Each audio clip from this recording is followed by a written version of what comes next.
graça e a paz, hoje nós vamos meditar no texto de Mateus 5, versículo 8, que diz: Bem-aventurados os limpos de coração, porque verão a Deus. Vamos pensar na seguinte grande ideia: servindo a Cristo, os limpos de coração encontrarão a verdadeira felicidade. Ser limpo ou puro de coração deve ser o alvo essencial e principal na vida de um cristão. Esse é o agir e andar digno que agrada a Deus. Quem age assim verá a Deus. Somente aqueles contritos de coração, aqueles que reconhecem a sua condição miserável, aqueles que reconhecem a sua carência de Deus, é que podem ser cheios do Espírito Santo e verão a Deus. Só os que reconhecem que são pecadores podem ter os seus corações limpos. Para sabermos mais sobre como podemos ver a Deus, vamos meditar sobre 3 ensinamentos sobre como ser limpo de coração. Primeiro ensinamento, eu vou falar sobre onde se instala a pureza. O próprio verso diz que devemos ser limpos de coração. Então é no coração que deve haver a limpeza. O coração é a fonte de todas as nossas dificuldades, de todas as nossas lutas. É dele que procedem os nossos pecados. Primeiro, tudo nasce nele para depois ser praticado. O coração é tido como o centro total do ser humano. Nas Escrituras, coração inclui mente, emoção e vontade. Jesus está falando aqui que a pureza deve penetrar em todos os corredores da nossa vida, nossos pensamentos, nossas emoções, motivações, desejos e vontade. Jesus esclareceu lá em Mateus 15, 19, porque do coração procedem maus desígnios, homicídios, adultérios, prostituição, furtos, falsos testemunhos, blasfêmias. É um erro, irmãos, pensar que o mal está no meio ambiente, como muitos tentam justificar as más escolhas, dizendo que o ambiente é o que o fez assim. Isso é uma enganação, isso é uma mentira. Adão caiu no paraíso, num ambiente perfeito. Jeremias disse: o coração é enganoso mais do que todas as coisas e desesperadamente corrupto. Quem o conhecerá? Então, de tudo o que o homem deve guardar, principalmente deve guardar o seu coração. Por quê? Porque dele procedem as fontes da vida. Davi orou que as palavras dos meus lábios e o meditar do meu coração sejam agradáveis à tua presença. Então, a pureza exterior pode ser apenas aparente. Deus não vê a aparência, mas vê o coração. Jesus condenou a hipocrisia dos fariseus, que mantinham uma santidade exterior, mas eram impuros por dentro. Limpavam o exterior do copo, mas havia sujeira dentro. Eram como sepulcros caiados. Os fariseus eram bons apenas na aparência. Por isso Jesus disse: se a vossa justiça não exceder em muito a dos escribas e fariseus, jamais entrareis no reino dos céus. Então essa pureza exterior, aparente, não credencia ninguém para ver a Deus. O coração é o lugar da morada de Deus. Deus habita no coração.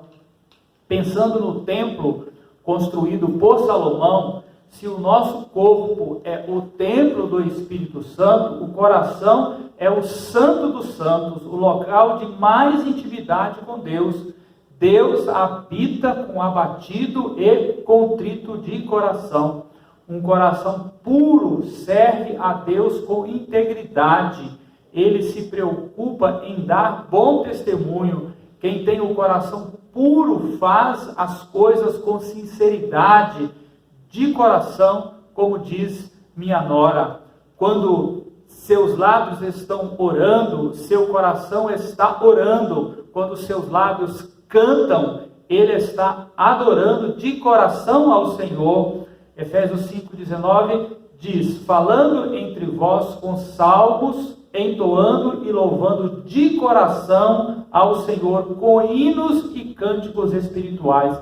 Então Deus ama o coração quebrantado, mas não o coração dividido. Oséias 10:2 diz: o seu coração é falso, por isso serão culpados. O Senhor quebrará os seus altares e deixará ou deitará abaixo as colunas. Um coração puro evita, afasta-se ou abstende-se de toda a aparência do mal. Ele não flerta com o pecado, ele não vive na região do perigo, ele foge do perigo como José do Egito fugiu. Ele foge porque respeita a santidade de Deus, ele foge da aparência do mal para não escandalizar os fracos, ele foge da aparência do mal para não ser pedra de tropeço para o ímpio, como nos ensina o apóstolo Paulo lá em Coríntios 10:23. Todas as coisas me são lícitas, mas nem todas me convêm. Eu não me deixarei dominar por nenhuma delas. Nós estamos meditando sobre 3 ensinos sobre como ser limpos de coração. O segundo ensino, eu vou falar sobre o significado dessa pureza de coração que Jesus está nos ensinando aqui. A Bíblia nos ensina sobre 5 tipos de pureza. O primeiro tipo vai falar sobre a pureza primitiva. É o tipo de pureza que existe apenas em Deus. É tão essencial em Deus como a luz é para o sol. O segundo tipo vai falar sobre a pureza criada. Esta é a criação de um ser puro antes da queda. Deus criou anjos em pureza e criou o homem em pureza. Ambos caíram. O terceiro tipo vai falar sobre a pureza final. Esta é a categoria de glorificação. No fim dos tempos, todos os salvos serão completamente puros. 1 João 3:2 diz: seremos semelhantes a Ele, porque haveremos de vê-lo como Ele é. Quarto tipo de pureza é a pureza posicional. Esta é a pureza que temos agora, atribuída pela justiça de Cristo. E o quinto e último tipo de pureza é a pureza praticada. Só somos puros quando estamos em comunhão com Cristo. Algum dia, Deus concederá a todos os santos a pureza máxima, mas enquanto estamos no mundo, somos desafiados por Deus a buscar a sua santidade. Purifiquemo-nos de toda a impureza, tanto da carne como do espírito, aperfeiçoando a nossa santidade no temor de Deus. Então, a palavra usada para limpos ou puros é kataros, e tem vários significados. Era usada para designar a roupa suja que foi lavada, ficando limpa. Era usada para designar o trigo que tinha sido separado da sua palha. Era usado para descrever o vinho ou o leite que não havia sido adulterado mediante adição de água, e também era usado para descrever o ouro puro sem escória. Então, limpos significa destituído de hipocrisia, uma devoção não dividida. O Salmo 86:11, o salmista diz: dispõe-me o coração para só temer o teu nome. Então, a nossa grande dificuldade é nosso coração dúplice. Uma parte do meu ser quer conhecer, adorar e agradar a Deus, mas uma outra parte quer algo diferente. É a luta entre o Espírito de Deus e a nossa natureza pecaminosa. Romanos 7:22 e 23 diz: porque no tocante ao homem interior tenho prazer na lei de Deus, mas vejo nos meus membros outra lei que, guerreando contra a lei da minha mente, me faz prisioneiro da lei do pecado que está nos meus ombros.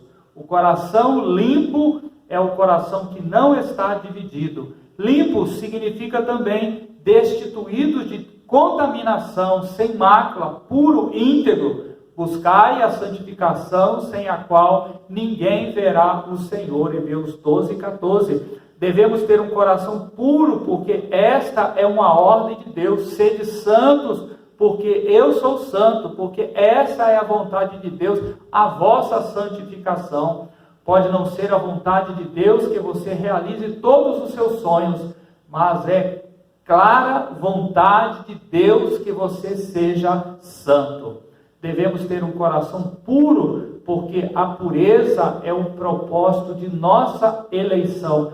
Deus nos escolheu em Cristo para sermos santos e irrepreensíveis. Efésios 1:4. Deus nos escolheu não por causa da nossa santidade, mas para a santidade.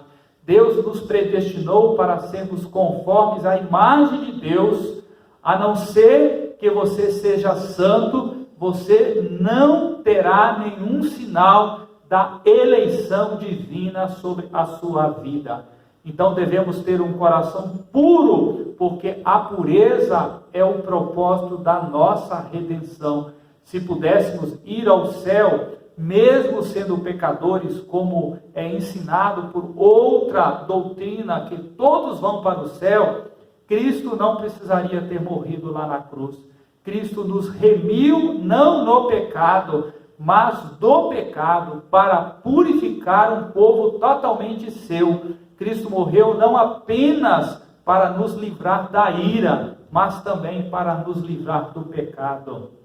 Devemos ter um coração puro por amor a nós mesmos. A Bíblia diz para os puros, que para os puros todas as coisas são puras, todavia para os impuros e descrentes nada é puro. Se suas ofertas são impuras, suas orações serão impuras, seu louvor será impuro. Então, um coração impuro contamina tudo o que faz, suas obras são obras mortas. Devemos ter um coração puro por amor a Deus, pois Deus é amor, puro e santo amor. Devemos ter um coração puro, porque é isto que nos torna parecidos com Deus, a semelhança de Cristo. Adão foi muito infeliz quando quis ser igual a Deus em sua onisciência. Devemos ser igual a Deus em santidade. A imagem de Deus em nós consiste em santidade, em pureza de coração. Se não formos santos, o Senhor nunca dirá: eu nunca vos conheci. O que devemos fazer para termos um coração puro, então? Primeiro, observando a palavra de Deus. A palavra de Deus é pura e ela nos lava. Jesus orou: Pai, santifica-os na verdade, a tua palavra é a verdade.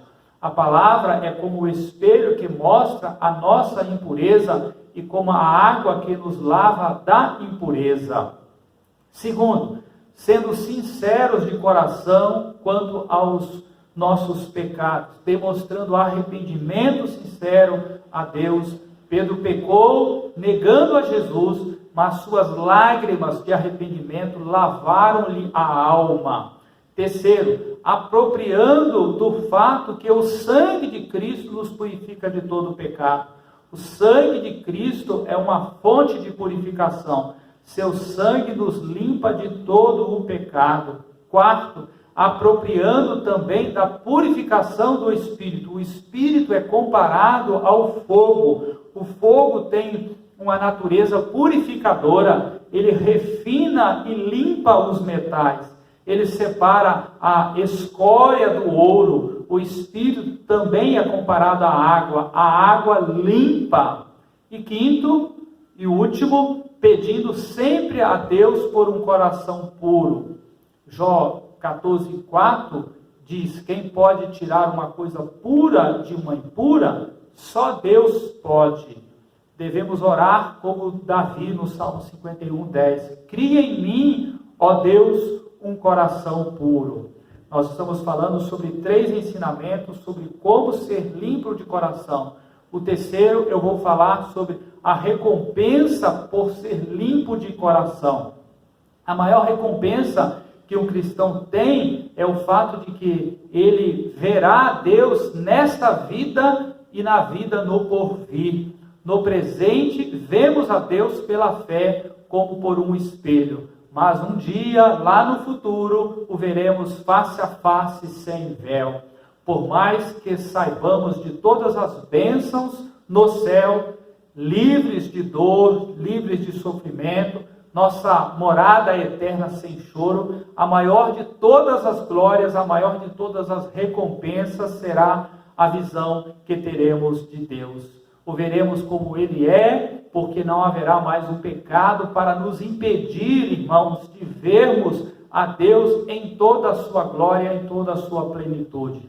Jó encontrou refúgio para a sua dor quando disse: eu sei que o meu Redentor vive e por fim se levantará sobre a terra. Depois, revestido este corpo, esse meu corpo da minha pele, em minha carne, verei a Deus. Vê-lo-ei por mim mesmo, os meus olhos verão o Senhor. No céu, irmãos, teremos uma visão de Deus transparente. Agora veremos como por espelho obscuramente, mas depois conheceremos como também somos conhecidos. Diz João que nós o veremos como Ele é. Na glória teremos uma visão de Deus transcendente. Paulo diz que nenhum olho viu, nenhum ouvido ouviu o que Deus tem preparado para aqueles que o amam.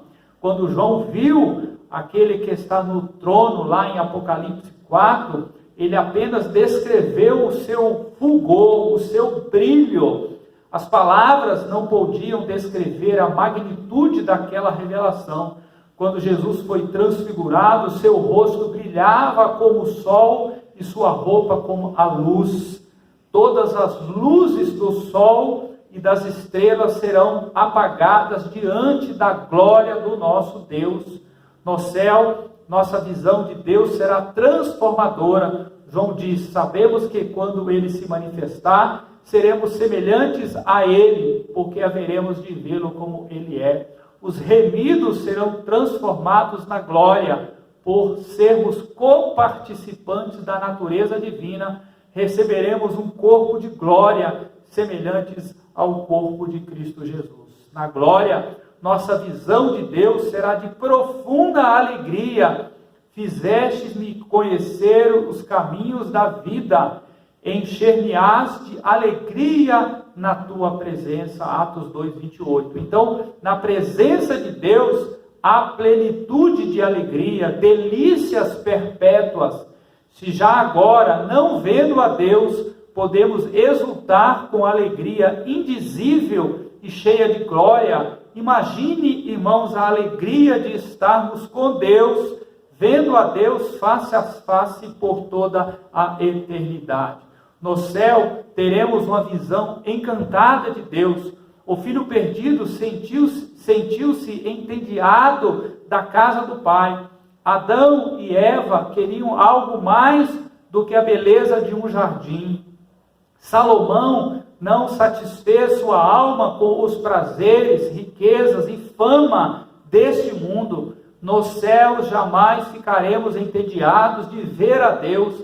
Deus é infinito, é inesgotável. Veremos a Deus por toda a eternidade sem jamais esgotarmos a beleza e a glória de Deus. No céu teremos uma visão abençoadora de Deus. Adão e Eva desejaram comer o fruto e isso lhes trouxe cegueira e morte espiritual. Davi olhou para Betseba e sua família foi assolada. Mas você jamais será plenamente feliz se não ver o Senhor. Ver a Deus, irmão, significa ter uma visão perpétua dele. Aqui nós nos separamos e nos despedimos daqueles a quem amamos. Mas estando com Deus, você e eu, por toda a eternidade, o veremos para todo o sempre.